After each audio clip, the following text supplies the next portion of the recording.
자, 이어서는 제30강입니다. 30강은 제3편 공동택관리법 제1장 총칙입니다. 페이지 300쪽이 되겠습니다.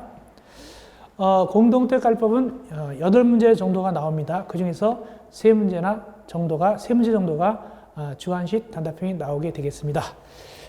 문제 수준은 비교적 풀 수 있는 문제가 나올 것이고, 왜냐하면 같은 2차 과목인 공동택관리 실무하고 100% 겹칩니다. 그래서 실무에서 한 얘기가 우리한테 나오고 우리가 한 얘기가 실무에서 나오게 돼 있고, 그럼 결국에는 공부를 2번 하게 되는 거니까 비교적 쉽게 풀 수가 있게 되겠습니다. 내용 자체도 그렇게 난해한 내용들은 아닙니다. 보통 아파트 관리할 때 우리가 상상할 수 있는 내용들이 나오게 되겠습니다. 먼저 목적 들어가겠습니다. 이 법은 해가지고 여기는 공동택 관리입니다. 주택을 건설 공급이 아니라 공동택 관리를 목적으로 한 것입니다. 그래가지고 국민의 주거수준 향상에 이바지하는 목적을 한다. 강의할 때 미리 여러분의 강의를 도와주기 위해서 최근에 개정된 내용을 갖다가 미리 보충 자료를 올려놨습니다. 즉 2021년 3월 18일자 보충 자료 보면 미리 공동택 관리법에서 개정된 걸 앞에 부분 개정된 걸 다 넣어놨으니까 미리 책을 갖다가 정리하시고 이 강의를 들으시면 훨씬 쉽게 공부할 수 있게 되겠습니다. 미리 넣어놨습니다. 미리 올려놨습니다. 개정된 거를. 용어 정의. 시험지에 항상 잘 나오죠. 보겠습니다. 공동택. 이 법에서 공동택은 다른 법보다도 제일 범위가 넓습니다. 첫째, 주택법상 공동택도 들어갑니다. 1번. 주택법상 공동택은 아파트, 연립택, 다세대택입니다. 두 번째, 건축법상 부가건물. 건축법상 복합건물도 주택과 주택이 아닌 것도 같이 지은 것도 여기서 공동택 들어갑니다. 세 번째, 주택법상 부대에서 본시설, 경로당 같은 거, 관리사무소 이런 거 다 합쳐서 공동택이라고 부릅니다. 그런데 주의할 것은 거기 일반인에게 분양되는 복리시설은 제외합니다. 쉽게 얘기해서 아파트 상가, 근린생활시설은 빠집니다. 일반인에게 분양되는 복리시설, 쉽게 얘기해서 아파트 상가 같은 건 여기에 들어가지 않습니다. 아파트 상가는 자기네들이 자체적으로 상가위원회에서 관리하게 되는 것입니다. 이어서 의무관리 대상. 실무에서 많이 들어봤죠? 의무관리 대상은 모두 5가지가 있습니다. 특별히 승강기, 중앙지중, 지역난방, 복합건물은 150세대 이상이 들어가야 됩니다. 그리고 5번째, 원래 의무관리가 아닌데 전환하는 것도 있습니다. 원래 의무관리가 아닌데 전환하는 경우도 있습니다. 그 전환할 때는 입주자 등의 동의를 받게 되는데 얼마의 동의를 받느냐? 그게 보충학습 보니까 얼마 이상 동의받도록 되어 있습니까? 전체 입주자 등의 3분 이상 서면 동의 받아가지고 전체 입주자 등의 3분 이상 서면 동의 받으면 의무관리가 아닌 것도 의무관리로 전환할 수가 있게 되는 것입니다. 다음 세 번째, 공동택 단지. 이건 주택법에서 배웠던 단지를 그대로 알면 됩니다. 혼합택 단지, 분양택하고 임대택이 혼합되어 있는 겁니다.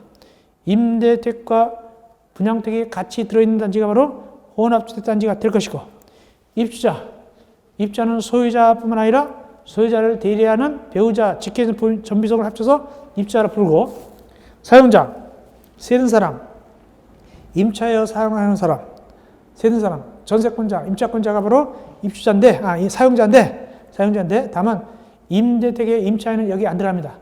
임대택의 임차인은 여기에 들어가지 않는다. 사용자에 들어가지 않습니다. 7번, 여기 지금 말한 입주자하고 사용자를 합쳐서 뭐라 부르냐? 입주자 등 그럽니다.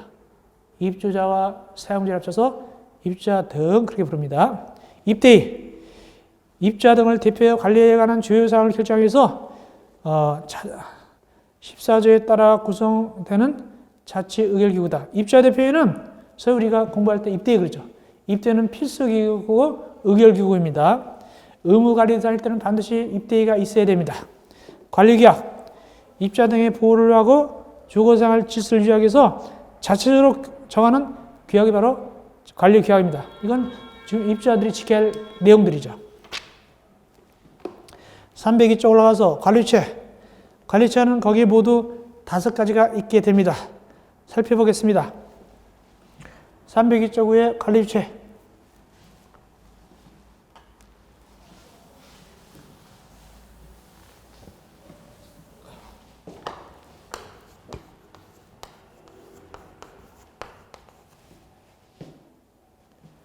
1번은 자치관리할 때입니다. 자치관리할 때.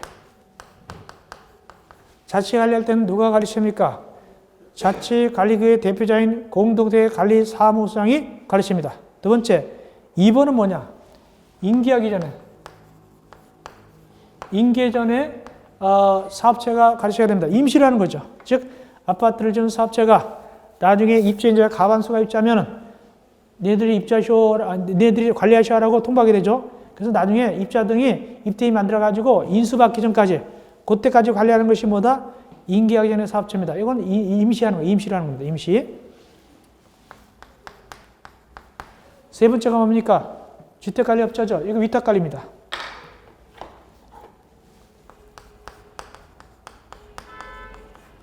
위탁관리가 바로 주택관리업자가 하는 게 위탁관리죠.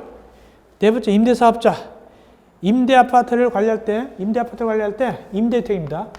임대주택 관리할 때, 임대사업자가 관리할 수도 있고, 3번에 있는 위탁 관리할 수도 있어요. 그래서 임대택은 3번에 있는 위탁 관리할 때는 위탁 관리한다고 그러고, 임대사업자가 직접 관리할 수도 있어요. 직접 관리하는 걸 뭐라고 하냐? 임대사업자가 직접 관리하는 걸 자체관리라고 그래요. 예. 자체관리. 자체관리할 때는 임대사업자입니다. 그 다음에 다섯 번째, 민간임대주택관리법상의 주택임대관리업자. 민간임대주택법상 주택을 임대관리해주는, 임대주택을 관리해주는 업자가 있어요. 임대주택을 관리해주는 업자를 주택임대관리업자입니다. 주택임대관리업자. 그 주택임대관리업자도 역시 뭐다? 관리주체가 되겠습니다. 주택임대관리업자도 역시 관리주체다. 민간임대주택이 있어. 주택을 임대 관리해주는 친구, 뭐 보수도 해주고 여러 가지도 해주죠. 근데 권한은 주택관리업자하고는 다릅니다. 이 주택관리업자가 할 때는 임대택을 주택관리업자가 위탁관리할 때는 완전한 그 관리체이고, 요건 조금 범위가 좀 좁죠. 그러니까 주택임대관리업자도 민간 임대택에 있어서는 관리체가 될 수도 있게 되겠습니다. 그래서 모두 5가지가 관리 주체다. 그 다음에 11번. 주택관리사보. 시험에 합격하면 주택관리사보가 되죠. 누구로부터 주택관리사보 자격증 받습니까? 시도의사, 대도시 포함해서, 대도시장 포함해서. 다음 12번. 주택관리사. 주택관리사는 보로 합격한 사람이 경력을 쌓으면 사가 되는 것이죠. 보통 소장은 3년 이상, 관계 지원 같은 5년 이상 경력 쌓으면 뭐가 된다? 사가 되는 것이죠. 다음 주택관리사 등. 보하고사를 합쳐서 주택관리사 등이라 부른다. 주택관리업. 위탁관리하는 업이 바로 주택관리업입니다. 그리고 이 일을 하는 자가 주택관리업자고, 주택관리업자 되려면 등록해야 됩니다. 누구한테 등록할까요? 시장, 군수, 구청장한테 등록합니다. 장기성계획. 오랫동안 안전하고 효율적으로 사용해서 주유시설을 교체, 보수하기 위한 계획이 바로 장기계획이 바로 장기성 계획입니다. 이 계획에 따라서 보수할 때 돈이 들어가는데 그 돈을 뭐라고 하냐? 미리미리 적립하는 걸 장기수선 충당금이라고 부릅니다. 임대택. 임대택은 2가지가 있습니다. 민간 임대택도 있고 공공 임대주택도 있는데 각각 근거법이 다릅니다. 민간 임대주택은 민간 임대주택이라는 특별법이고 공공 임대택은 공공주택 특별법이 되겠습니다. 3표 3쪽 올라와서 임대사업자. 임대사업자는 넓은 의미의 임대사업자입니다. 18번은 넓은 의미의 임대사업자입니다. 넓은 의미의 임대사업자는 좁은 의미의 임대사업자하고 공공주택 사업자로 나눠집니다. 넓은 의미의 임대사업자는 좁은 의미의 임대사업자 하나 있고 공공주택 사업자가 있습니다. 좁은 의미의 임대사업자는 민간 임대택을 관리하는 민간 임대택의 업자가 임대사업자이고 좁은 의미의 임대사업자고 공공 임대택을 갖다가 관리하는 공공임대택을 임대하는 자가 공공택 사업자입니다. 합쳐서 넓은 의미의 임대사업자다. 민간임대에서는 임대하는 자를 임대사업자로 부르고 좁은 의미고, 공공임대는 공공택 사업자로 부르고 합쳐서 넓은 의미로 임대사업자라 부릅니다. 임차인 대피, 분양택은 입주자 대피가 있다면 임대택은 임차인 대피가 있습니다. 이때 임차인 대피에 관한 규정은 민간임대에 상세하게 되어 있고 그걸 그대로 공공임대에서 갖다 씁니다. 그런 얘기가 바로 거기 임차인 대피가 나오게 되겠습니다. 국가등 의무 그냥 읽어보시면 됩니다. 그 대신 제일 밑에 303쪽 제일 밑에 뭘 보냐, 공동택 관리에 관해서는 이 법에 정하지 않았으면 주택법을 적용한다고 하시고, 두 번째 임대택 관리는 민간 임대제한특별법, 공공택 특별법에 정하지 않은 사항은 이 법을 적용한다. 그러니까 임대택은 일단은 어느 법을 적용한다? 우선적으로 민간 임대주택제한특별법, 공공주택특별법을 적용하고 거기서 안 나오면 이 공동택 관리법을 적용하게 되겠습니다. 자, 그렇게 하시면 되겠습니다. 1번은 공동택 관리법에서 정하지 않았으면 주택법 적용하고, 거기 2번은 임대택은 임대택법을 우선하고 거기서 정하지 않았으면 관리에 대해서 이 공동택 관리법을 적용하면 되겠습니다. 자, 넘어갑시다. 이어서 공동택의 관리 방법 결정, 시험제 아주 잘 나오고 기본 문제로 나옵니다. 일단 관리는 두 가지가 있죠. 자치 관리와 위탁 관리가 있습니다. 이때 위탁 관리할 것인가 자치 관리할 것인가 어떻게 결정하느냐. 밑에 기업 이때 의결로 제한하고 전체 입자 등의 가반 찬성, 니은 전체 입자 등의 10분 이상 제한하고 전체 입자 가반 찬성, 이 두 가지 길로 관리 방법 결정하게 되겠습니다. 그런데 괄호 2번 자치 관리하기로 했습니다. 그럼 자치 관리할 때는 어떻게 되는가? 거기 1번 자치 관리할 것을 정할 때는 입대인은 요구가 있는 날부터, 이 요구는 뭐냐면은 사업체가 입주자 가반수가 입주하면 요구를 합니다. 요구한 날부터 6개월 내에 관리사무장을 자치관리 대표자로 선임하고 그 다음에 별표 기구를 갖춘 다음에 자치관리기구를 구성해야 됩니다. 특별히 전환할 때는 괄호고 의무관리로 전환할 때는 이때는 사업체가 요구한 날이 아니라 입대 구성신고가 수리된 날부터 6개월 내에 하게 됩니다. 입대 6개월 내에 공동택 관리사무장을 갖다가 자치관리기구 대표자로 선임하고 별표에 의한 자치관리기구를 구성하면 되겠습니다. 둘 다 6개월입니다. 전환할 때는 기준이 입대 구성신고가 수리된 날이고, 보통인 경우는 요구가 있을 날, 누가 요구했을 때? 사업체가 요구할 때. 언제 요구했죠? 입주자 가반수가 입주할 때. 그때부터 6개월이고, 둘 다 6개월입니다. 자치관리. 그러면 표가 나오죠. 자치관리 기구표입니다. 옆에 가보니까. 거기 기술력과 장비가 나오는데, 이런 것 등은 다 어디서 시험지에 나올 수 있다? 실무에서 나올 수 있습니다. 실무에서 거기 보니까 망원경도 보이고, 절연 정황기 한 대 이상, 또 거기 기술자 같은 나오죠. 기술자 1명 이상 등 나오죠. 이런 걸 등등은 다 이 표는 한마디로 이 표는 실무에서 나올 수 있다. 실무에서는 조금 자세히 할 거예요. 그래서 나올 수 있으니까 근대하시면 됐고, 300쪽 가운데 동그라미 2번 주택관리업자가 위탁관리하다가 자치관리 변경할 때는 위탁관리 끝내놓고 자치관리를 만드는 것이 아니라 연결돼야 되니까 끝날 때까지 위탁관리의 종료일까지 자치관리를 구성해야 된다. 연결돼야 되니까. 그 다음에 세 번째, 자치관리기구는 입대의 감독을 받습니다. 입대의 회장 감독이 아니라 입대의 감독을 받습니다. 주의하시고, 네 번째, 소장님 어떻게 뽑냐? 입대의 구성 가반 찬성으로 선임합니다. 소장님은 입대의 구성 가반 찬성으로 선임하게 되는데, 입대의 구성은 누구냐? 규약으로 정한 인원을 말하고, 만약에 입대의 구성 중에서 3분의 2 이상 선출되면 그 3분의 2 이상 선출돼도 괜찮습니다. 그걸로 해서 과반수 찬성으로 소장을 뽑으면 되겠습니다. 다섯 번째, 입대인은 소장을 해임하거나 또 소장이 그만두셨어요. 그럼 다시 뽑아야 되겠죠. 며칠 내에 뽑아야 되느냐? 30일 내에 선임해야 됩니다. 입대위가 자치 관리할 때 소장님 그만뒀으면 30일 내에 뽑습니다. 근데 위탁 관리할 때는 주택관리업자가 그 소장님 그만뒀으면 며칠 내에 다시 선임하죠? 다시 배치하죠. 15일 내에 배치하면 되겠습니다. 실무에서 들어봤죠?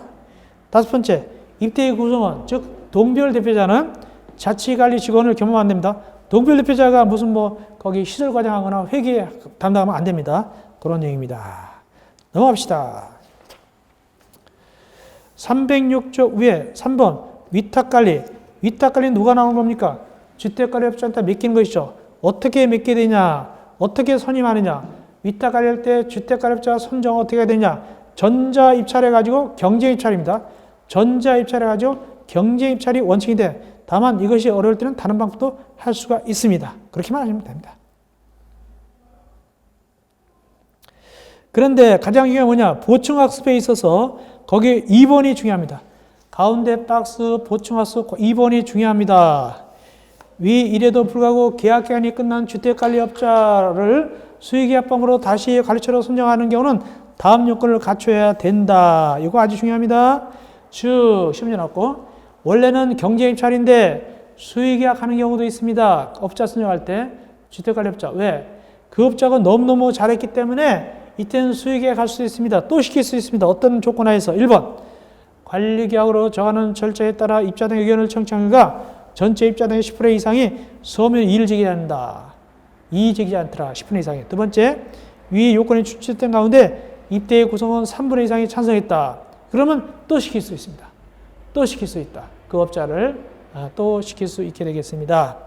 다음 세 번째, 입대의 감사가 입찰 참가를 원할 때는 참가할 수 있게 됩니다. 감사가 볼 수 있게 되고 네 번째, 계약기간은 이 주택관리업자 위탁관리할 때 계약기간은 장기성계획 조정주기를 고려합니다. 보통 장기성계획 조정주기는 3년이죠. 3년이 원칙이 되겠죠. 누가 조정하죠? 입대인이나 관리처가 조정하게 되겠죠. 두 번째, 기존 주택관리업자 참가 제한.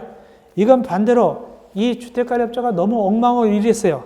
그래서 다시 또 이제 계약 끝나고 다시 업자들 모집하는데 이 친구도 또 얼굴 뒤밀려고 그래요. 그럼 못 나오게 할 수 있습니다. 일을 엉망으로 했기 때문에. 그럴 때는 그 주택관리업자 선정이나 입찰에서 기존 주택관리업자 참가를 제한하도록 입대에 요구할 수 있어요. 그 업자 못 나오게 해서라고 요구할 수 있다. 이때 입주자 대표에는 그 요구에 따르는데 어떠한 요건 가운데서 요구할 수 있는가? 조건이 맞아야 돼요. 밑에 보니까 요구하려면 전체 입주자 등의 가반수, 서면 등이 있어야 돼요. 전체 입주자 등 가반수, 서면 등이 있어야 된다. 그러면 요구할 수 있어요. 그만 나오고라고 요구할 수 있습니다. 이어서 옆에 가서 공동관리, 구분관리 갑니다. 먼저 구분관리는 쪼갤 때 500세대 이상 쪼갭니다. 쪼갤 때 500세대 이상 쪼개서 할 수 있습니다. 다음 공동관리는 묶어서 하는데 이때 묶을 때는 임대택단지도 함께 묶을 수가 있습니다. 그런 얘기고 이때 공동관리는 단지별로 입주자 등의 가반수 서면 동의 받아야 됩니다. 단지별로 공동관리할 때. 그리고 구분관리는 구분관리 단위별로 입주자 등 가반수 서면 동의 받아야 됩니다. 구분관리는 쪼갤 때는. 공동관리할 때는 단지별로 입주자 등 가반수 서면 동의. 구분관리할 때는 구분관리 단위별로 쪼개지는 단위별로 입주자 등 가반수 서면 동의 받는데 다만 공동관리할 때 가반수가 아니라 3분의 2 이상 서면 동의 받는 경우도 있습니다. 공동관리할 때 봅시다.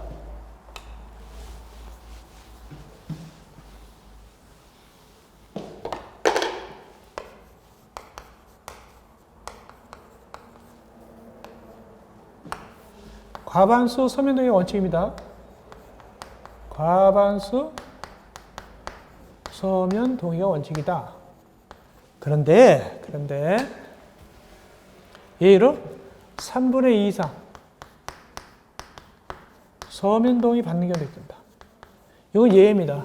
3분의 2 이상 서면 동의 받는 경우도 있다. 그건 어떤 경우냐? 이따 보겠습니다.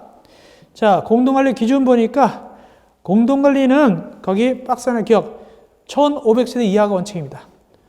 공동관리는 1500세대 이하가 원칙인데 다만 1500세대 넘을 수도 있습니다.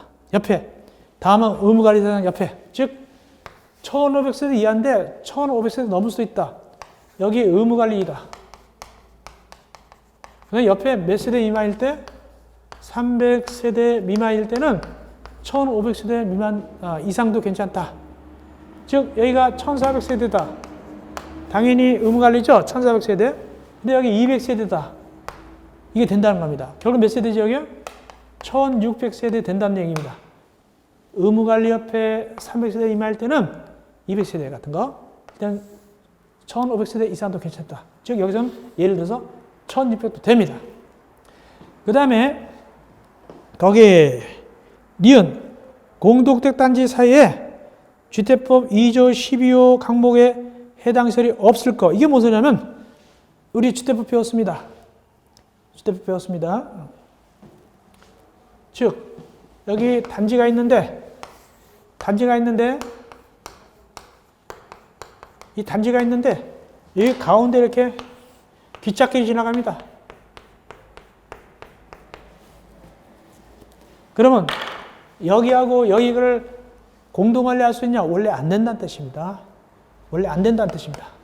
큰 도로가 지나간다. 안 됩니다. 근데 안 되는 것이 원칙이다. 근데 예외적으로 되려면 이거 공동관리하려면 여기 육교 같은 거 만들거나 여기 굴다리 같은 거 내거나 이런 식으로 하면 될 수 있어요. 그럴 때는 얼마 더 입었냐? 여기하고 여기가 이렇게 3분의 2 이상 서면동이 받는다. 요거 이쪽 요쪽 과반수가 아니라 보통 과반수가 받는데 이런 경우는 특별한 경우니까 3분의 2 이상 서면동이 받아야 된다. 그런 얘기들이 거기 나오는 것이고 총괄해서 말씀드렸습니다. 제일 밑에 입대인은 공동관리하거나 공관리할 때는 누구한테 통보해야 됩니까? 특별자치시장, 특별자치도지사, 시장, 군수국장에게 통보하여야 합니다. 넘어가시고 괄호 3번 혼합주택단지 308조. 혼합주택은 누구하고 섞여 있는 겁니까? 분양택하고 임대택이 섞여 있는 거죠. 그럴 때는 이 혼합주택단지 관리는 서로 어떻게 하냐? 공동으로 결정합니다. 그래서 임대아파트 쪽에서 누구 대표 나오고 분양택 쪽에서 대표 나오는데 먼저 분양택 쪽에서는 누가 대표 나오냐? 1번 입주자 대표입니다. 분양택 쪽에서는 입주자 대표가 나와서 공동결정하라 할 것이고 임대택은 누가 나오냐? 임차인 대표가 아닙니다. 임대사업자가 나옵니다. 그래서 입주자 대표하고 임대사업자가 공동결정하는데 다만 임대사업자가 나오기 전에 임대아파트 거기에 임차인 대표가 있으면 임차인 대표하고 사전에 협의한 다음에 대표로 나오게 되는 것입니다. 그러면 혼합주택단지는 어떤 일을 결정하느냐? 박스 3번. 동그라미 3번 박스입니다. 관리방법 결정 변경, 주택가격 선정, 장기성의 조정 등등 여러 가지 사항에 대해서 서로 공동으로 결정하게 되겠습니다. 그런데 밑에 4번 다음 요건을 모두 갖추면 위 3의 리을미음상을 위 3의 리을미음은 뭐냐면 장기선 충당금하고 관리비 등 장기선 충당금하고 관리비를 따로따로 결정할 수 있어요. 따로따로. 우리 임대아파트는 이렇게 받고 분양부터 이렇게 받고 따로따로 할 수 있어요. 즉 장기선 충당금하고 관리비 등은 따로따로 결정할 수도 있다. 어떤 요건 하에서 밑에 분양 목적으로 하는 공동택하고 임대택이 별개의 동으로 되어 있다. 동이 따로따로 되어 있다. 두 번째, 입대하고 임대사업자가 공동으로 결정하지 않고 각자 하기로 했다. 그럴 때는 장기선 충당금, 관리비 등을 따로따로 계산해서 받을 수가 있게 됩니다. 그런 뜻입니다. 올라가서 309쪽 위에 올라가서 근데 3번 위 동그라 5번 위 3, 즉 공동결정사항에 대해서 입주자 대표하고 임대사업자가 합의가 안 돼요. 서로 잘났다고 안 됩니다. 그때는 어떻게 결정하느냐? 동그라미 기억. 3의 기억니은이 가는 상. 3의 기억니은. 3의 기억이 뭐죠? 관리방법의 결정 변경. 니은. 주택관리비 선정. 요거는 혼합주택단지 면적의 2분의 1 초과하는 면적을 관리하는 입대인이나 임대사업자가. 그러니까 면적의 2분의 1 초과하는 데가 일단은 결정하면 돼요. 결정합니다. 뭐에 대해서는 관리방법 결정 변경이나 주택관리 선정은 면적의 2분의 1 초과하는 쪽이 이기는 거예요. 결정하면 되고. 니은. 3의 D급부터 미음. 나머지는 혼합주택단지 면적의 3분의 2 이상을 관리하는 입대인 또는 임대사업자를 결정한다. 3분의 2 이상을 관리할 때. 그때 결정하는데 3분의 2 이상 안 될 때도 있죠. 그러나 다음에 해당할 때는 2분의 1 초과하는 면적을 관리한 자가 해도 괜찮다. 다음에 나갈 때는 A. 3분의 1을 관리하는 입대일 때는 임대차가 없다. 당연히 안 될 수도 있죠. 한쪽이 비슷비슷하면. 두 번째, 안전관리가 수립 대상 안전관리가 하는 사항일 것. 세 번째, 임대사업자가 임차인들과 2번 이상 협의했는데 합의가 안 됐다. 이럴 경우는 3분의 2가 아니라 2분을 초과하는 쪽에 이길 수 있다. 그 뜻입니다. 2분을 초과하는 쪽으로 하면 되겠습니다. 여섯 번째, 이것도 저것도 안 되더라. 그럼 어떡하냐? 그럴 때는 공동주택 관리 분쟁 조정에다가 분쟁 조정 신청하면 돼요. 그렇게 스토리가 되겠습니다. 어쨌든 이 혼합주택 단지는 공동 관리하는데, 공동 결정하는데 분양주택 대표는 누구? 입주자 대표 A, 임대주택 대표는 임대사업자가 되겠습니다. 자, 관리이관입니다. 관리 넘겨주는 것이죠. 사업체는 얼마가 입주하면, 입주인자 가반수가 입주하면, 아주 유명한 규절이죠. 아주 유명한 규절입니다. 입주인자 가반수가 입주하면 입주할 때까지 누가 관리합니까? 사업체 관리하죠. 이건 잘 알고 있죠. 여러분들 실무에서 얘기하니까. 그것이 바로 사업체 임시관리가 아니겠습니까? 그때는 만약에 입주인자가 가반수가 입주하면 이제는 입주자 등에게 통지합니다. 그리고 야, 니네들이 관리해라고 요구하게 되는 것이죠. 통지사항 밑에, 이때 사업체가 입주자 등에게 통지하는 내용들은 거기 모두 4가지. A.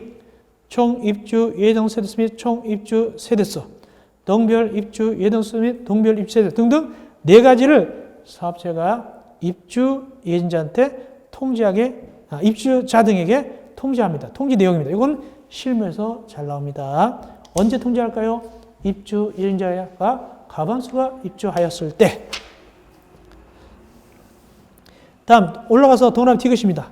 임대아파트입니다. 임대아파트. 지금은 분양택이었고 임대아파트는 어떻게 하지? 그럼 임대사업자는 다음에 해당할 때는 분양택을 준용해가지고 입주자 등에게 통지하게 됩니다. 첫째, 민간임대주택특별법상 민간건설임대택을 임대사업자 외에게 양도하는 경우로서 해당 양도 임대택을 입주인자가 과반수 입주했을 때, 즉 민간임대아파트인데 일반 사람들이 입주했어요. 근데 일반 사람들한테 팔았는데 그 일반 사람들이 입주인자가 과반수가 입주했어요. 그러면 그들한테 역시 통지하게 됩니다. 두 번째, 공공임대아파트. 공공임대아파트는 역시 분양 전환할 때, 팔 때. 그러니까 민간임대아파트 파는 거는 양도라 불러요. 양도. 그리고 공공임대아파트 파는 거는 분양 전환 불러요. 이때 팔 때 전체 세대수의 과반수가 분양 전환될 때. 그러니까 민간임대는 팔아가지고 과반수가 입주해야 되고 공공임대아파트는 과반수가 팔리기만 하면 돼요. 분양 전환만 돼요. 입주 필요 없이.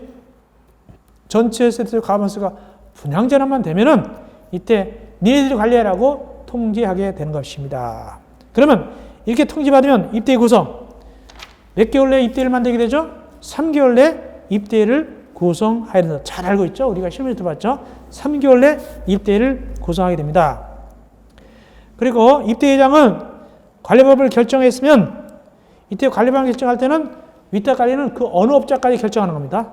위탁 관리할 때는 어느 업자를 결정했다까지 포함해서 사업체 또는 의무관리상 전환 공동택의 관리인을 통지하고,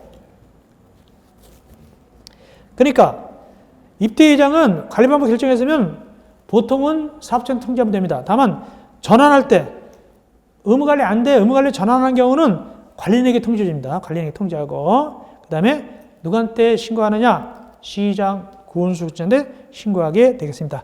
변경사항도 마찬가지다. 이 경우 입대회장은 공동대 관리방법 또는 결정이 됐으면 구체적으로 며칠 내에 갖다가 제출하냐? 30일 내에. 구체적으로 아까 위에서 신고한다고 했는데 구체적으로 신고서를 30일 내에 제출하면 되겠습니다. 누구한테? 특별자치장, 특별자치도의사, 시장, 군수청, 소위 시장, 군수청, 시장, 군수, 구청장에게 제출하면 돼요. 30일 내에 제출하면 되겠습니다. 디귿, 사업체 및 임대사업자는 입대 구성에 협력해야 된다. 당연하죠. 이제 넘겨줬으니까 입대 수송할 때 뭐 자료 같은 거, 뭐 입주자 명단 같은 거 다 줘야 되겠죠. 그렇습니다.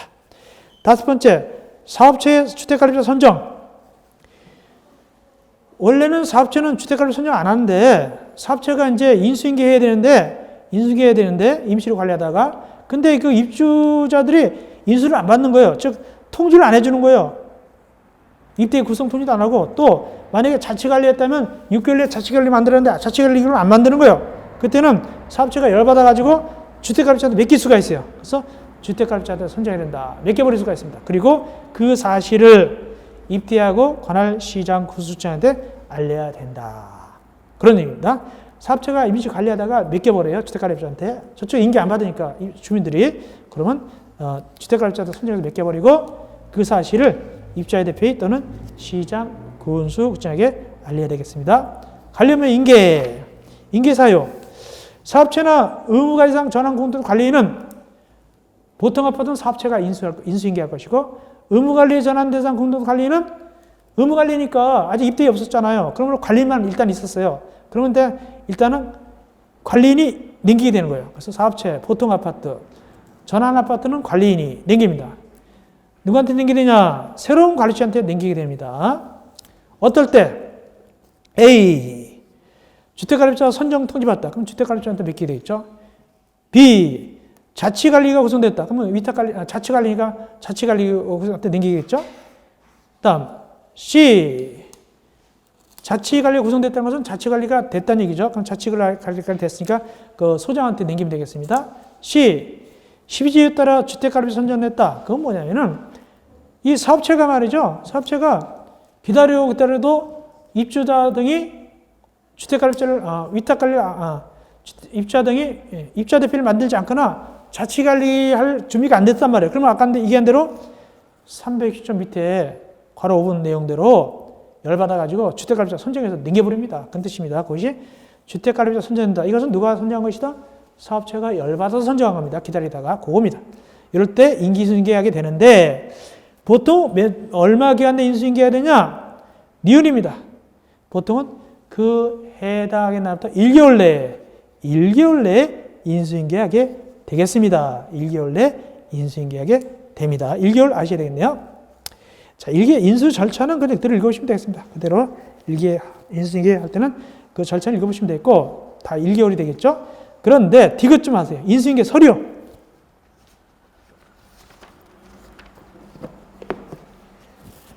요거는 실무에서도 잘 나옵니다. 어려운 문제로.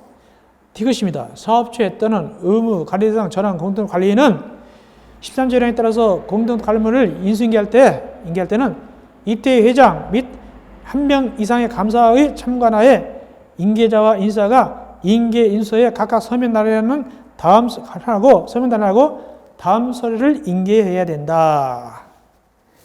기존 관리처가 같은 조 2항에 따른 새로운 관리처에게 공동체 관리물을 인계하고 똑같이 같은 서류 넘겨준다는 뜻입니다. 기존에 있다 하더라도.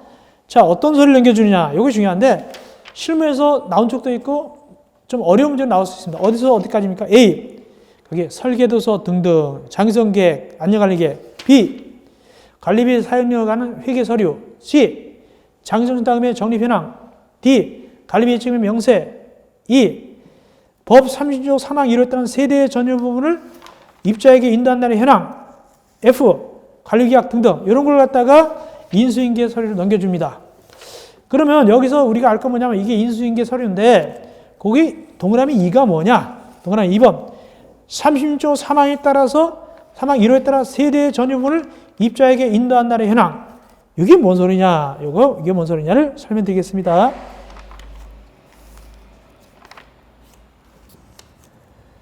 이게 뭐냐면 30조 3항 1호에 따라서 세대 전유부를 입자에게 인도한다는 현황. 이게 뭐냐면 하자 담보기간.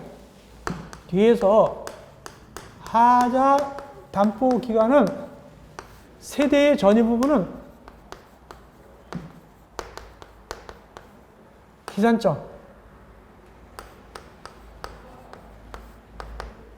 하자 담보기간 3년이다 이래서 5년이다 할 때 기산할 때 기산점에 있어서는 전유부분, 세대의 전유부분은 각각 달라요. 이사 온 날부터 계산합니다. 그래서 300일은 언제 이사 왔고 300일은 언제 이걸 갖다가 넘겨줘야 돼요. 그래야지 그 하자 담보 칭기한을 계산하기 때문에 전유부분은 집주마다 다르기 때문에 이사 온 날을 기준으로 하기 때문에 그걸 알려줘야 돼요. 언제 이사 온 걸 알려줘야 됩니다. 그래서 여기 동그라미 2 법 36조 3항 1호에 따라서 세대 전유부분을 입자에게 인도한다는 해랑 뭐냐면 하자 담보 책임 기간을 갖다 기산하는 점을 달리하기 때문에 그걸 알려줘야 하기 때문에 그걸 넘겨줍니다. 그런 뜻입니다.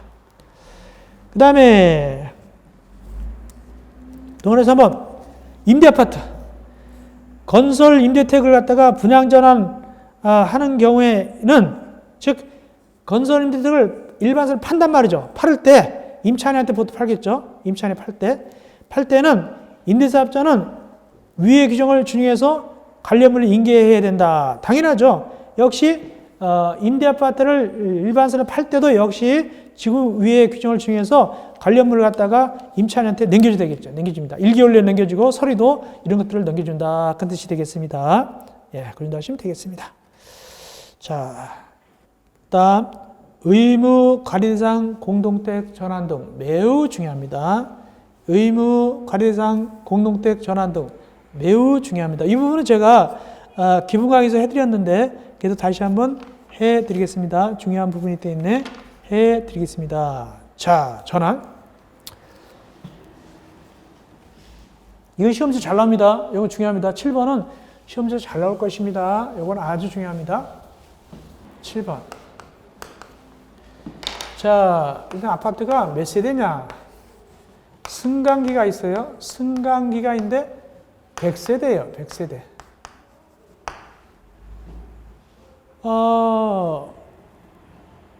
그러면 여기 의무관리입니까? 아닙니까? 의무관리가 아니죠. 의무관리가 아니니까 입대기가 없어요. 입대기가 없습니다. 그 대신 뭐가 있냐면은 입자도 배웠고 관리단이 있어요. 관리단.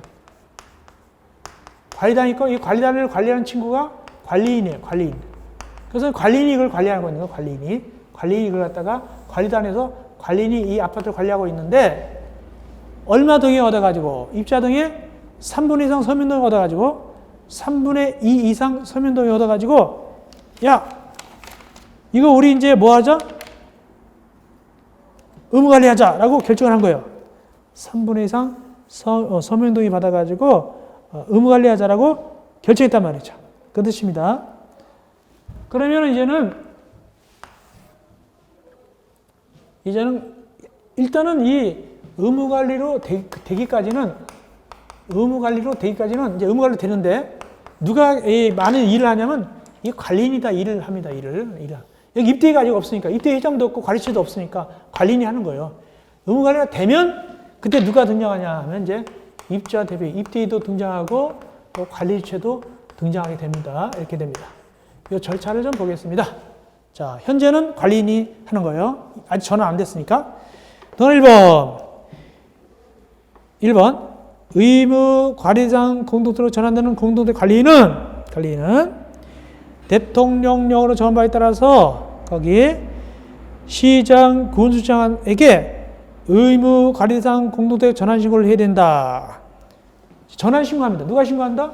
관리인이 동의받아서 신고합니다. 얘가 신고합니다. 시장, 군수구청장한테 시장, 군수, 구청장한테 신고합니다. 동의받아야 돼요. 동의받아서 해가지고 신고합니다. 다음, 이때 관리인이 신고하지 않더라. 그때는 입자 등의 10분의 이상 연수해서 신고할 수 있다.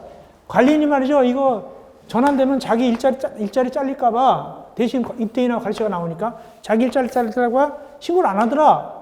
그건 누가 하냐? 입자 등이 얼마에 한다? 거기에 10분의 이상이 도장 찍어가지고 연서해가지고 10분의 1 이상이 거기 연판장 돌려서 신고할 수 있다. 10분의 이상이 입자 등이 관리인이 안 하니까 자기 일자리 쫓겨날까봐. 두 번째, 의무 관리사항에 있어서 입자 등은 관리계약을 재정 신고된 날부터, 즉 관리계약도 이제 재정을 해야 됩니다. 처음이기 때문에 재정 신고가 수리된 날부터 3개월 내 입대를 구성합니다. 요거 재정 신고가 수리된 날부터 3개월 내 입대를 구성합니다.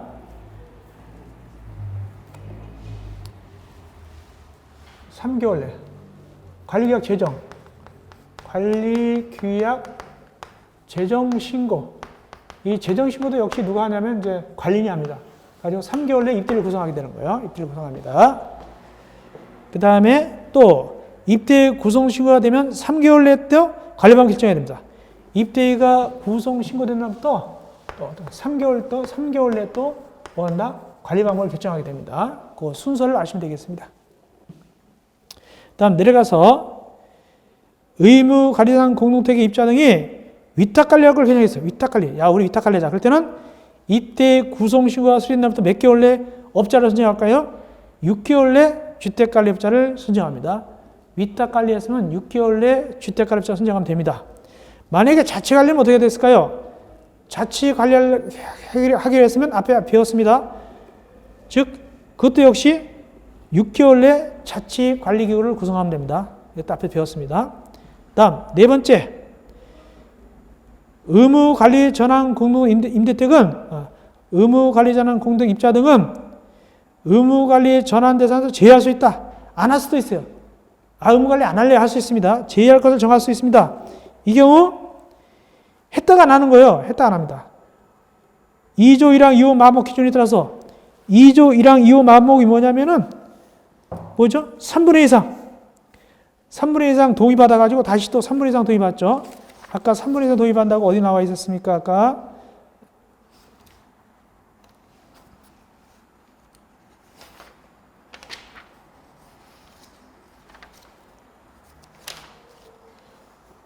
301조 9에 보충학습 보니까 3분의 2 이상 서면 동의받아. 그러니까 전환할 때도 3분의 2 이상 서면 동의받고 빠져나올 때도 3분의 2 이상 서면 동의받습니다. 그래서 다시 이제 빠져나온 거예요. 근데 빠져나온다는 것은 이미 입대가 있다는 얘기예요. 이때는 이제 입대가 있습니다. 전환했기 때문에 다시 아닌 걸로 갈 때, 아닌 걸 때는 입대는 이미 있어요. 그래서 이때는 관리인이 아니라 입대 회장이 나옵니다. 입대 회장이 어떻게 한다? 시장 고은수청한테 전환 신고를 합니다. 재신고, 전환 재신고, 전환 안 하겠습니다 하고 재신고를 해야 된다. 이때는 이제 관리인이 필요 없죠. 이미 입대가 있었으니까 다시 되돌린 거니까. 올라가서 이 경우에 며칠 내에 하게 되느냐? 실질적으로 전환 신고할 때는 30일 내 시장 고은수청한테 거기 입자 동의 반납부터 30일 내 시장 고은수청한테 신고서를 제출하면 되고, 이건 누가 하냐면 관리인이 하게 된 것이고, 재신고할 때는 입자 회장이 하게 되죠. 이때는 이제 관리는 없었으니까, 관리인이 나갔으니까, 의무관리를 했다가 안 한 거니까, 의무관리 했다가 안 한 거니까 이미 입대 회장이죠. 그래서 재신고는 안 하기로 했으면은 이미 있는 입자대표 회장이 입자 동의 받은 날부터 30일 이내에 신고서를 제출한다. 우리 안 하겠다고 제출하면 되겠습니다. 이런 절차. 의무관리상 공동택 전환 굉장히 중요합니다. 6개월, 3개월 이런 거 있죠? 이거 꼭 아시기 바랍니다. 누가 하는 것도 알고 잘 나오겠습니다. 이건 굉장히 중요한 내용이 되겠습니다. 이어서 입대의 및 관리 규약. 입대의 아주 중요하죠. 입대의는 안 나올 수가 없어요. 입대의는 안 나올 수가 없습니다. 실무법규 통틀어서 입대의는 자주 나옵니다. 최소한 두 문제 이상 나오겠죠. 실무법규 합쳐가지고. 거기 보니까 16회, 18회, 22회, 23회 계속 나왔죠. 제가 작년에도 그랬어요. 입대는 꼭 나옵니다. 그래서 올해도 꼭 나옵니다. 입대는 올해도 꼭 나옵니다. 실무도 또 나올 수 있습니다. 이건 아주 감초 부분이다. 이게 말하면 결함을 말하면 노른자 부분이 되겠습니다. 꼭 나옵니다. 입대 중요합니다. 꼭 알아놓으시기 바랍니다. 내용도 많긴 많아요. 봅시다. 입대의 구성 몇 명 이상으로 구성하느냐? 4명 이상이다. 왜 4명 이상일까? 임원이 4명 이상이니까, 임원이 회장 하나, 감사 2명 이상, 이사 1명 이상이 4명 이상이니까 4명 이상은 돼야 되고, 이때 이걸 뽑을 때는 선거구를 다양하게 뽑을 수 있어요. 한동을 뽑을 수, 한동에서 뽑을 수도 있고, 동대표자 뽑을 때 구성원이 동별 대표자거든요. 동별 대표자 뽑을 때 한동에서 뽑을 수도 있고, 2동 묶어서 할 수도 있고, 반 잘라서 할 수도 있고, 복도별로 할 수도 있고, 다양하게 선거구를 만든 다음에 거기서 1명씩 뽑으면 돼요. 선거구당 1명씩 뽑습니다. 두 번째, 하나의 공동단지를 수개 공구로 순차적으로 건설하는 경우는 쪼개가지고, 쪼개할 때는 먼저 입주한가부터 입자표를 만들고, 나머지 공구 입주자, 예인자가 가반수 입자면 다시 또 섞어서 입대를 구성해야 됩니다. 디귿, 입대인은 회장, 감사, 이사, 임원인데 뒤에 볼 것이고, 부회장은 없습니다. 다음, 리을, 사용자인 동별 대표자는 회장 안 됩니다. 동별 대표는 원래 입주자가 동대표 되는데 예조로 사용자도 동대표 되는 경우가 있습니다. 이때 사용자인 동대표는 회장까지 올라갈 수 있냐? 원래는 안 됩니다. 사용자 출신 동대표는 회장까지 올라갈 수 없지만 예외적으로 사용자가 세든 사람이 회장이 될, 입대 회장이 될 수도 있다. 예외적으로. 극히 예외적. 뭐냐? 입주자인 동별 대표자 중에서 회장 후보자 없는 경우로서 선출 전에 전체 입주자 과반수 서면 동의 받은 경우는 그러지 않다. 사용자 출신도 입대회장이 될 수 있다. 크게 얘기지만 그런 뜻입니다. 동별 대표자 선출. 동별 대표자 선출은 원칙적으로 입주자 중에서 뽑습니다. 원칙적으로 입주자 중에서 세든 사람 말고 원래 입주자 중에서 입주자 등의 보통평등 직접임무 선거를 통해서 직접 선거합니다. 대통령 뽑듯이 뽑게 되는데 다만 입주자인 동별대표자 후보가 없는 경우는 사용자 출신도 동별대표자로 선출될 수 있다. 원래는 입주자 중에서 동대표 뽑아야 되는데 세든 사람도 동대표 될 수 있습니다. 예외적으로 있다 볼 것입니다. 어쨌든 세든 사람이 동대표 되든 입주자가 동대표 되든 거기 박스 내용은 요건을 확립해야 됩니다. 요건을 맞춰야 됩니다. A하고 B 둘 다 맞춰야 됩니다. 세든 사람이 동대표 되든 입주자가 동대표 되든 박스 안에 A, B 둘 다 요건을 맞춰야 됩니다. A, B가 뭔데? 이겁니다. 먼저 A입니다.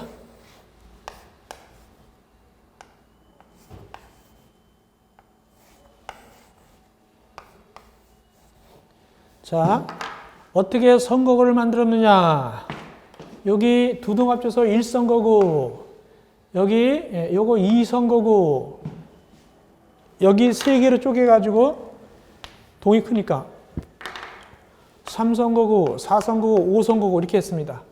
그렇다면 동대표가 몇 명 나올까요? 5명이 선출됩니다. 왜?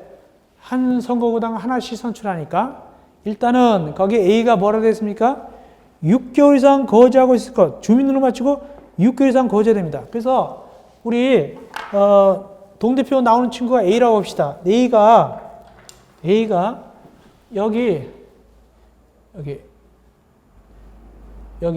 이 선거구에 여기 A가 4개월 사고 4개월 산 다음에 이사 갔습니다. 같은 아파트에서, 같은 아파트 단지에서 여기 5선거구로 이사 가서 3개월 살았습니다. 그러면 총 몇 개월 살았죠? 같은 단지 안에 7개월 살았죠? 그럼 됩니다. 그러면은 일단은 A가 선거 나올 수 있다. 여기 이쪽 2선거구에 4개월 살고 5선거구에 3개월 살고 7개월이니까 6개월 넘었잖아요. 그러니까 나올 수 있습니다. 두 번째, B번. B번은 뭐냐? 해당 선거구에 주민등록 마치고 거주하고 있을 것. 즉, 현재 5선거구에 여기다가 이제 이사 와서 이 A가 여기다가 여기 살고 있겠죠? 여기 현재 거주합니다. 여기 현재 여기 주민등록 마치고 거주하면은 이때 어디만 나올 수 있냐? 2선거구는 못 나옵니다. 현재 주민등록 마치고 거주한 5선거구면 나올 수 있다. 5선거구면 나올 수 있습니다. 옛날에 사는 데는 못 나옵니다.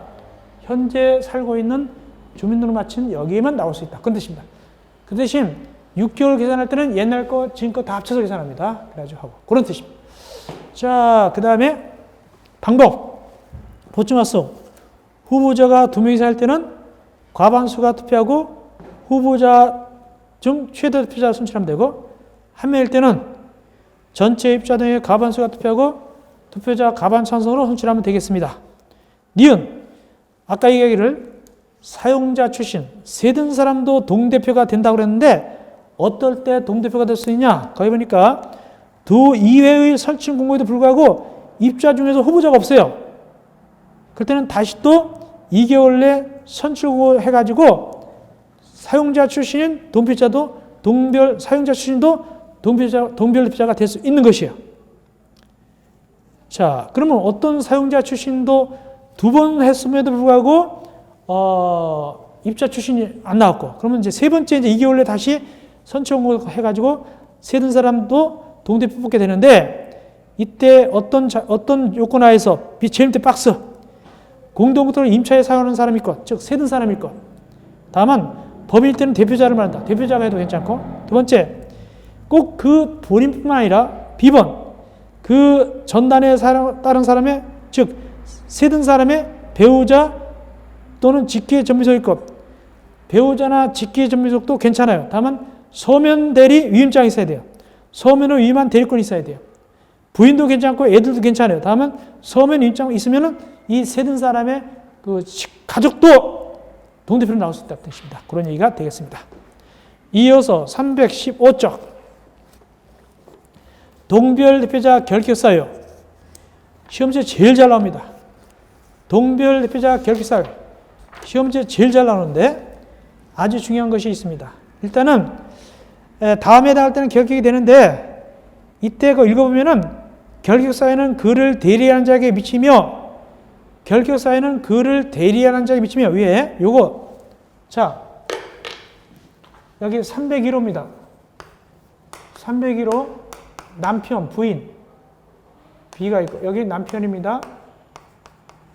부인입니다. 여기는 남편 명의로 되어 있습니다.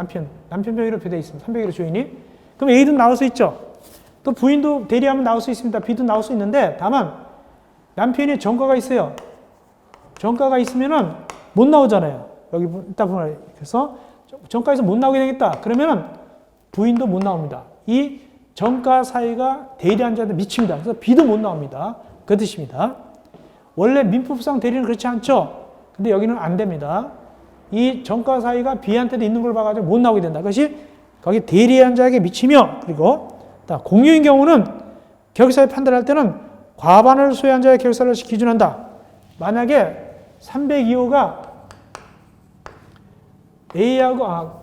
K하고 S가 둘이 갖고 있는데 K는 지분을 4분의 3 갖고 있고 S는 4분의 1을 갖고 있을 때 이때 K가 전과가 있다.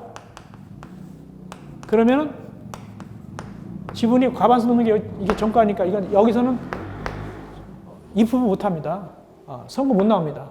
과반에 속하는 거기서 기준하기 때문에 결격사유 있는 걸 봐요. 그래서 못 나옵니다.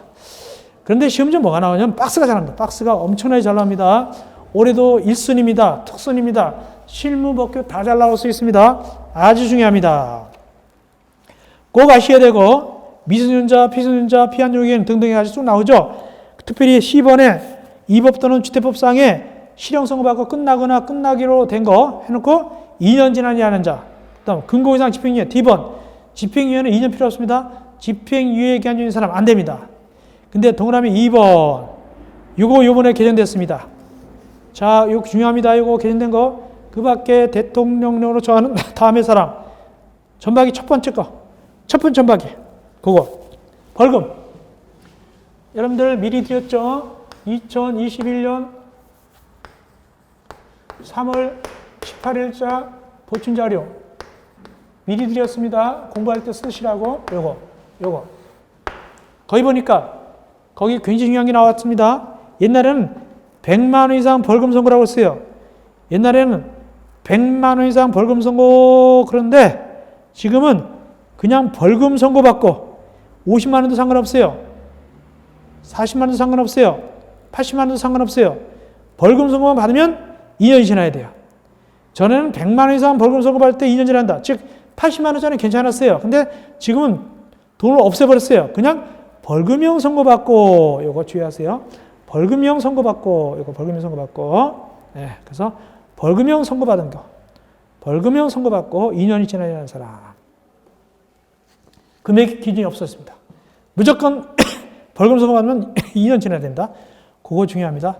나머지도 쭉 나와있죠. 꼭 아시고 특별히 거기 세 번째 박이 공동대 소유자가 서면으로 위임한 대리권이 없는 소유자의 배우자나 직계점에서 이때 대리하려면 서면 위임장이 있어야 됩니다. 서면 위임장이 있어야 됩니다. 다음에 거기 밑에 해당 공동대의 관리처의 소속 임직원. 소속 임직원이 여기 동대표 나와가지고 자기네보다 거기 관리처한테 유리하게 하면 안 되죠. 등등. 여기 회사도 마찬가지고. 그 다음에 사퇴한 날부터 1년 지나야 되고 해임되면 2년이 지나야 됩니다. 거기 사퇴했으면 1년, 스스로 했으면 1년, 밀려나서 잘렸으면 2년 지나야 됩니다. 그 다음에 관리비 등을 3개월 이상 연속해서 체납한 사람. 3개월 이상 체납이 아니라 3개월 이상 연속입니다. 연속을 주의하세요. 연속 체납한 사람. 다섯 번째, 이 체납을 못 지켜가지고 퇴임한 사람으로서 남은 임기 중에 있는 사람. 다음은 남은 임기가 1년을 총할 때는 1년을 말합니다. 1년 1년 동안은 못합니다. 최대한도 1년은 못합니다. 남은 임기 중에 있는 사람은 못합니다. 체납 규정에 걸려가지고 퇴임했으면 그 남은 임기 중에는 다시 못 나옵니다. 다만 1년 넘을 때는 1년 동안 못 나옵니다. 그렇게 하시면 되겠습니다. 이거 새로 들어갔죠. 실무에서도 얘기할 겁니다. 동대표 퇴임. 그래서 요구에 해당하면 당연히 퇴임되고 그만두게 되는 것이죠. 그런 뜻이고. 회의 올라가서 회의 316조구의 회의 봅시다. 입대인은 회의를 개최할 때는 회의록을 작성해서 가르치게 보관한다. 즉 작성은 입대위가 하고 보관은 가르치입니다. 입대 회의는 작성은 입자대 회의, 보관은 가르치. 꼭 이것이 바랍니다. 그리고 그 입자등이 보여달라면 보여주고 복사해달라면 돈 받고 복사해주면 됩니다. 관련 규정 해가지고 딴 거 필요 없고 거기 보충학습 요거 보충학습을 좀 봐야 되겠습니다. 보충학습 보겠습니다. 자, 임원 봅시다. 임원은 회장 1명, 감사 2명 이상, 이사 1명 이상입니다. 그렇게 하셔야 됩니다. 회장 1명, 감사 2명 이상, 이사 1명 이상이고 뽑는 거, 임원 뽑는 겁니다. 500세대 이상일 때 하고 500세대 미만인데 500세대 이상은 직접 뽑습니다. 그래서 500세대 이상 뭐하고 뭐는 회장하고 회장하고 감사는 직접 뽑습니다. 직접. 이게 원칙입니다. 원칙. 근데 500세대 미만 회장 감사를 어떻게 하냐? 입대위에서 뽑습니다. 입대위에서 뽑습니다. 이게 원칙입니다. 그래서 500세대 이상일 때 회장 감사는 직접 입자들이 뽑는 게 원칙이고 500세대 이하일 때는 회장 감사를 갖다가 입대위에서 뽑습니다. 그리고 이사는 항상 입대위에서 뽑습니다. 입대위에서. 이사는 입자등이 뽑는 게 아닙니다. 이사는 항상 입대위에서 뽑게 됩니다. 입자대표에서 뽑으면 됩니다. 이렇게 하시면 되고 예가 있습니다. 예는 거기 읽어보면 돼요. 예는 그냥 간단히 보시면 되고 원칙 일단 아시기 바랍니다. 그래서 회장 선출할 때 감사 선출할 때 다 나오죠. 그런데 500세 이상은 직접 선출하고 500세 미만은 입자대표 뽑는데 이때 요번에 개정된 게 뭐냐면은 개정된 거 3월 18일자 거기 보면은 취지는 이겁니다. 거기 회장 선출 방법이나 감사 선출 등등에 있어서 가장 중요한 것은 후보자별 득표수 같은 경우는 추첨을 한다는 거. 후보자 수 거기 득표수가 같을 때는 추첨으로 선출한다. 거기 2번에 동그라미 1번 500세 이상 할 때 기억의 B번 A에도 불구하고 후보자 없거나 설정된 자가 없는 경우에는 입대위 구성 과반수 선출하고 이때 이 경우 후보자별 득표수 같은 경우는 추첨으로 한다. 이것이 새로 들어간 것이에요. 이것이 또 감사도 마찬가지입니다. 감사도 거기 B번에 보면은 끝에다 뭘 붙이냐면 역시 이 경우 후보자별 득표수 같은 경우는 추첨으로 선출한다. 또 이사도 마찬가지죠. 이사도 역시 끝에 뭘 붙인다? 후보자별 득표수가 같은 경우는 추첨으로 선출한다. 500세대 미만도 올라가서 역시 똑같이 같은 경우는 득표수가 같은 경우는 추첨을 한다. 그러니까 표가 같이 나왔으면 추첨을 한다는 것이 새로 들어갔습니다. 그건 참고로 보시면 되겠습니다. 예, 그 정도 하시면 됩니다. 그 다음에 이제 여기 보충학습에 임원의 업무. 회장은 입대를 대표하고 의장이 된다. 이사가 부회장 없기 때문에 이사가 회장을 보좌하고 회장이 부득이한 사유로 직무를 수행할 때 관리계 전환에 따라서 직무를 대행한다. 부회장이 아니라 이사가 직무를 대행합니다. 회장 없을 때, 없을 때 부회장이 아니라 이사가 합니다. 감사는 알고, 감사를 읽어보시면 되겠습니다. 예, 그렇게. 그래서 중요한 사실은 부회장이 있기 때문에 회장이 요구시키면 누가 한다고요? 이사가 한다는 거예요. 이사가. 그 정도 하시면 되겠습니다. 특별히 여기 보충학습에 있어, 거기 회장, 감사, 이사 뽑는 방법, 그건 참고로 보시면 되고, 특별히 회장하고 감사 또는 이사 뽑을 때, 어떻게 한다? 후보자별 득표수가 같다. 동점이다. 그럴 때는 추첨한다. 이것이 새로 들어갔던 걸 알면 되겠습니다. 그리고 500세대 이상은 원적으로 직접 뽑고 회장 감사를 500세대 미만은 입대해서 뽑게 되고, 다만 이사는 둘 다 입대해서 뽑게 됩니다. 점수가 같이 나오면, 표수가 같이 나오면 추첨한다는 것이 새로 들었던 것이고, 자, 이렇게 하시면 되겠습니다. 그 정도 보시면 됩니다. 너무 복잡하게 생각하지 마시고. 자, 그래서 우리가 317쪽, 괄호 2번, 동별표자 인기 등, 요거는 우리가 이제 31강에서 만나보면 되겠습니다.